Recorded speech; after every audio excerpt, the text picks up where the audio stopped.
Sekarang kita masuk ke pembahasan solusi numerik dari ordinary differential equation dengan menggunakan metode Euler. Ya.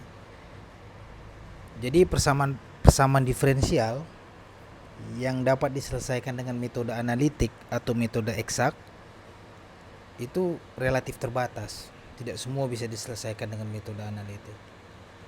Ya. Jadi untuk kasus-kasus seperti ini,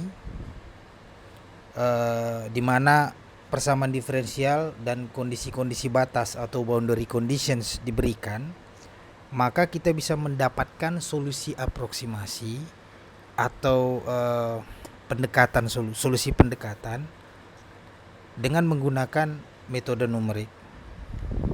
Ya. Tapi terlebih dahulu kita ulang atau kita revisi terlebih dahulu secara singkat dasar-dasar dari Dirac-Maclaurin dan Dirac-Taylor. Ya. Jadi Dirac-Maclaurin itu diberikan oleh persamaan satu ini. Fx sama dengan F0 ditambah x f aksen 0 ditambah x kuadrat dibagi 2 faktorial f double aksen 0 dan seterusnya. Jadi Dirac-Maclaurin ini adalah ekspresi dari fx sebagai fungsi dari turunan berturut-turut pada fx pada x sama dengan 0, ya, itu pada titik k, ya. Turunan berturut-turut ini maksudnya turunan pertama, turunan kedua, turunan ketiga, keempat sampai turunan ke n. Dan lanjut lagi. Nah, pada titik P di mana x sama dengan h, pada titik P, ya, titik P ini di mana x sama dengan h, kita bisa masukkan, kita gantikan x sama dengan h, ya, maka kita dapat persamaan kedua, fh sama dengan f0 ditambah h f aksen 0 ditambah h kuadrat 2 faktorial f double aksen 0 dan seterusnya. Nah, sekarang jika sumbu y yang dari gambar tadi, yang tadinya sumbu y-nya ada di sini tadi, ya, titik originnya, ini titik origin itu titik 0 ini, kita pindahkan ke kiri sebesar a. Ya. Jadi persamaan kurvanya relatif terhadap sumbu baru, ini sumbu baru kita, yang tadinya y sama dengan fx, sekarang jadi y sama dengan f fungsi a tambah x. Jadi pada titik K sekarang kita punya FA, ya, FA, ya, karena A dari 0 sampai sini titik K. Pada titik P kita punya FA ditambah H. Kalau kita masukkan seperti tadi, maka kita dapatkanlah persamaan ini, ya. FA tambah H sama dengan FA ditambah H F aksen H ditambah dan seterusnya. Inilah yang kita kenal sebagai bentuk umum dari Dirac-Taylor. Nah, sekarang kita mau lihat bagaimana kenaikan fungsi atau function increment. Di sini kenaikan fungsi atau incrementnya itu kecil, ya. Jadi fungsi ini mengalami kenaikan kecil. Jika pada gambarnya jika kita tahu fungsi fa, ya, jika kita mengetahui nilai fungsi fa pada titik a, jadi FA udah tahu, maka kita bisa mengaplikasikan Dirac-Taylor untuk mendapatkan nilai fungsi pada titik B, yaitu pada titik X sama dengan A ditambah H. Kan pada titik B ini X-nya adalah A ditambah H. Kita aplikasikan Dirac-Taylor, ya. Kita bisa tulis F tambah H sama dengan FA ditambah H F aksen A dan tambah seterusnya. Dari sini bisa kita lihat juga kenaikan fungsi dari A ke B. Ini dari A ke B, kenaikan fungsinya adalah delta Y. Dari sini bisa kita lihat bahwa delta Y adalah F A tambah H yang ini dikurang FA. Atau kita bisa tulis ulang persamaan yang ini. Kita tulis ulang, kita urutkan ulang, kita bisa tulis FA tambah H sama dengan FA ditambah delta Y. Nah, apabila kita bandingkan dua persamaan tadi, yaitu persamaan 3, ini kita tulis lagi di sini, dengan persamaan yang baru kita tulis, kita bisa lihat dengan jelas bahwa delta Y itu sama dengan bagian ini. Ya, karena FA, ya.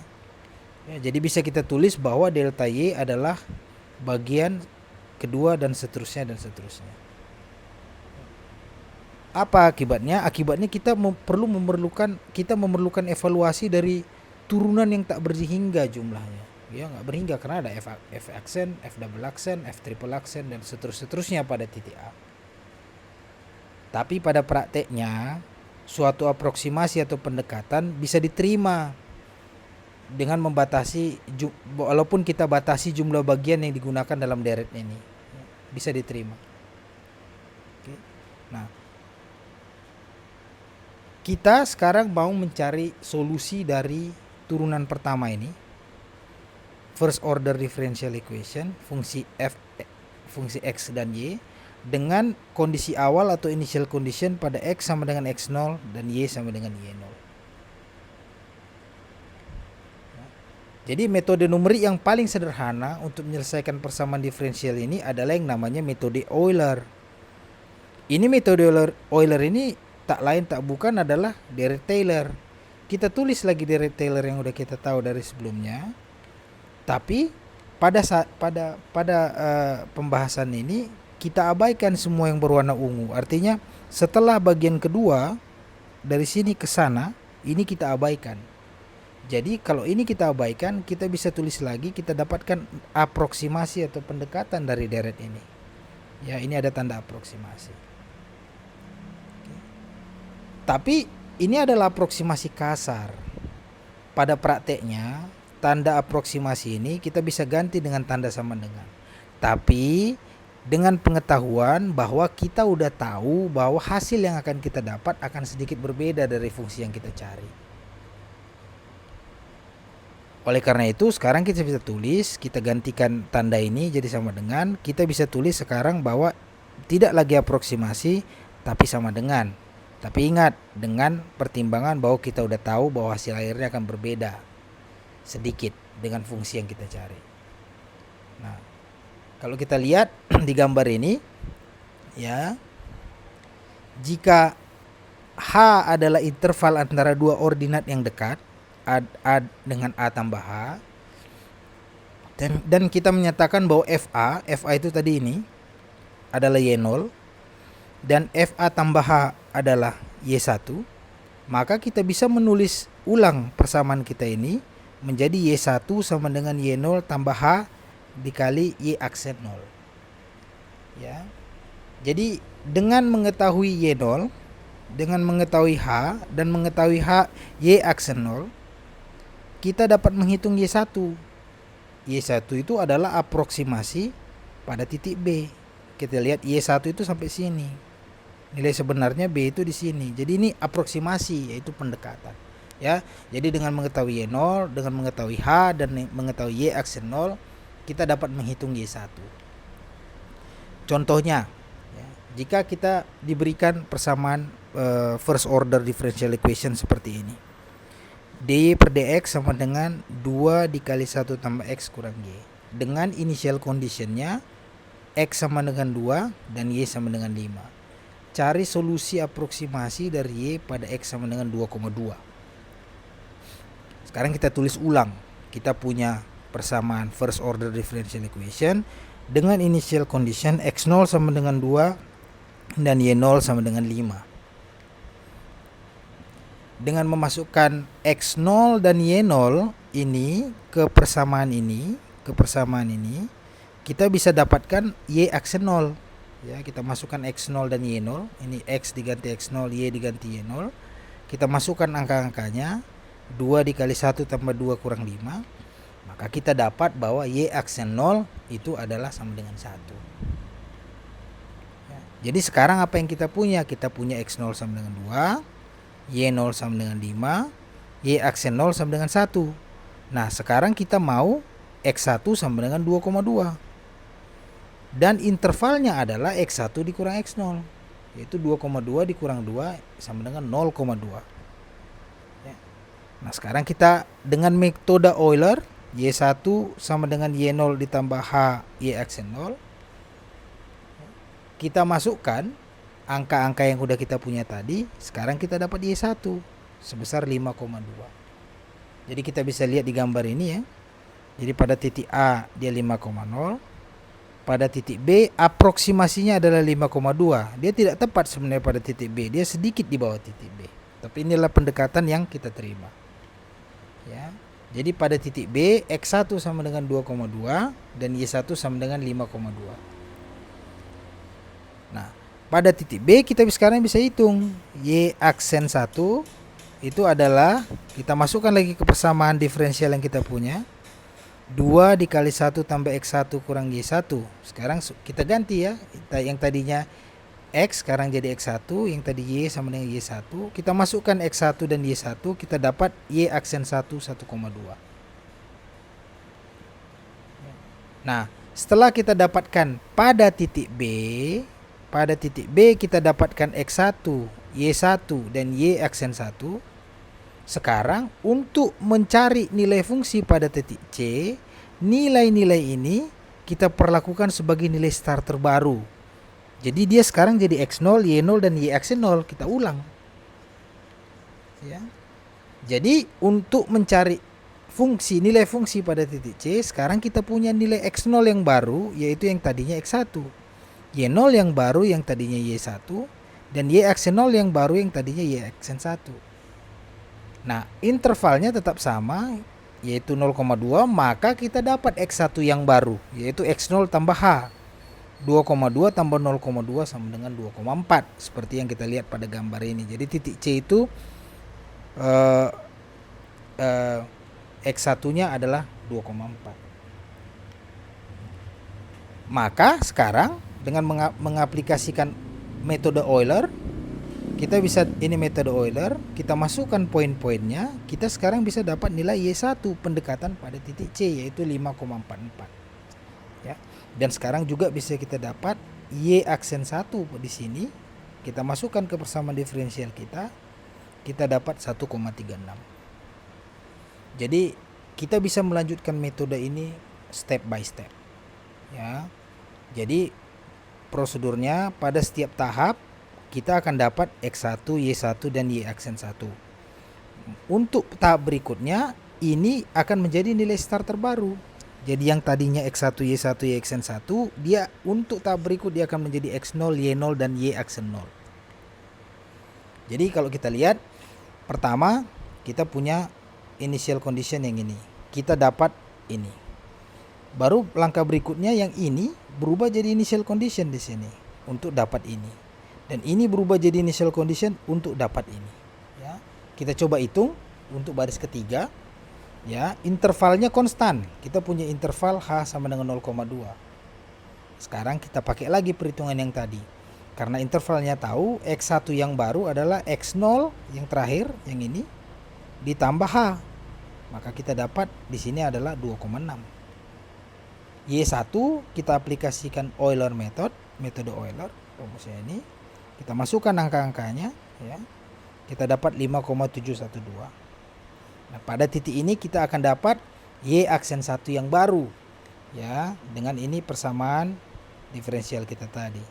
Kita masukkan angka-angkanya, kita dapat 1,488. Kita lanjutkan terus metode yang sama untuk X sama dengan 2,6, 2,8 dan 3. Setelah kita dapat hasilnya, kita plot. Ya, akhirnya kita bisa dapat pada masing-masing X0 ini, pada masing-masing X ini kita dapat Y-nya ini. Ya. Pada prakteknya yang tadi kita punya 2 tabel, kita tuliskan aja sebagai satu tabel. Jadi hasil perhitungan yang ini langsung menjadi starter yang baru untuk perhitungan berikutnya dan seterusnya dan seterusnya. Ya. Jadi particular solution ya kita dapat inilah ya. Dan grafik fungsi ini yang kini grafiknya ini bisa kita plot. Jadi kita bisa sekarang punya grafik fungsi dari first order differential equation ini dengan initial condition ini. Inilah yang kita dapat sebagai grafik fungsinya. Apa keuntungan yang kita plot? Kalau kita plot, kita bisa periksa bahwa tidak terjadi kesalahan, tidak ada yang aneh. Ya, tidak ada yang tiba-tiba loncat. Ya. Jadi kita bisa lihat bahwa tidak ada kesalahan dalam perhitungan pada setiap tahapnya. Ya. Nah, Kebetulan soal kita tadi bisa kita cari solusi exact atau solusi aktualnya dengan metode analitik untuk problem ini kebetulan ya. Kenapa kita pilih ini? Supaya kita bisa bandingkan bagaimana solusi aproksimasi dengan solusi aktual, bagaimana perbedaannya.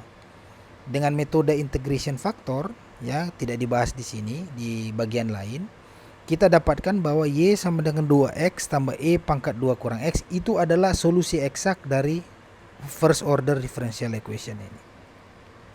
Karena itu sekarang kita bisa bandingkan ya. Setiap nilai X di sini kita masukkan ke dalam solusi eksak ini, maka kita dapat nilai-nilai yang ada di kolom ini. Nah, begitu kita dapat ini, kita bisa lihat berapa sebenarnya errornya antara aktual dengan Euler. Kita dapat nilai error yang ada di sini. Ya. Kenapa error ini terjadi? Error ini terjadi itu disebabkan oleh kita tadi mengabaikan deret Taylor bagian yang setelah bagian yang kedua ini kita abaikan di deret Taylor. Makanya terjadi perbedaan hasil, yaitu error yang ada kita lihat di sini. Oke. Jadi kalau kita interpretasi gambar atau grafis dari metode Euler, kita lihat pada gambar ini ya. Kalau AT ini adalah garis singgung pada kurva, maka kita bisa dibilang bahwa NT dibagi AN itu adalah turunan fungsi Y pada titik ini ya. Kenapa? Karena ini ya, ini menunjukkan kemiringan garis singgung, yaitu Y aksen 0. Turunan ini adalah Y aksen 0. Kalau AN itu adalah sama dengan H, maka kita bisa tulis ulang persamaan ini menjadi ini ya. Dan kita tulis ulang persamaan ini menjadi bentuk NT sama dengan H Y aksen 0 ya. Jadi kita tinggal kalikan H dengan Y aksen 0, itu adalah NT. Pada X sama dengan X1, di sini kita bisa dapat MT titik M ke T itu adalah Y0 sampai sini, sampai N kan Y0 ditambah NT. Sementara NT adalah H Y aksen 0. Maka kita bisa bikin MT sama dengan Y0 ditambah H Y aksen 0 ya. Jadi MN itu Y0, NT adalah H Y aksen 0. Kalau kita tulis ulang lagi metode Euler bentuknya seperti ini. Ya, Y1 sama dengan Y0 tambah H Y aksen 0. Kalau kita bandingkan dua persamaan ini, maka bisa kita lihat bahwa Y1 sama dengan MT. Jadi perbedaan nilai dari yang dihitung dari Y, MT, ya, kita hitung pakai metode Euler, Y itu akan kita dapatkan MT. Sementara nilai aktual dari Y yang sebenarnya adalah MB pada X sama dengan X1. Jadi errornya itu, perbedaan nilainya itu adalah TB. Error ini bisa sangat besar, tergantung dari kelengkungan grafik dan besar dari interval H. Ya, semakin kecil intervalnya, semakin kecil error yang kita dapat. Jadi error yang terjadi ini melekat pada metode Euler. Kenapa? Karena terjadi penyederhanaan dari deret Taylor yang sudah kita dapat tadi. Jadi oleh karena itu metode Euler itu bisa kita bilang memiliki prosedur yang sederhana. Dan satu lagi, tapi metode Euler itu kurang akurat ya, terutama apabila jauh dari nilai starter dari initial conditionnya. Jadi metode Euler hanya digunakan untuk nilai interval H yang sangat kecil. Tapi terlepas dari keterbatasan praktisnya, metode Euler ini adalah merupakan dasar dari beberapa metode yang lebih baik yang akan kita pelajari pada video-video berikutnya. Saat ini kita sampai di sini. Video berikutnya adalah bagaimana menggunakan Microsoft Excel untuk menyelesaikan metode Euler. Jadi itu adalah video singkat bagaimana caranya menggunakan mengaplikasikan rumus-rumus yang sudah kita pelajari tadi dengan menggunakan Microsoft Excel. Sekian dan terima kasih.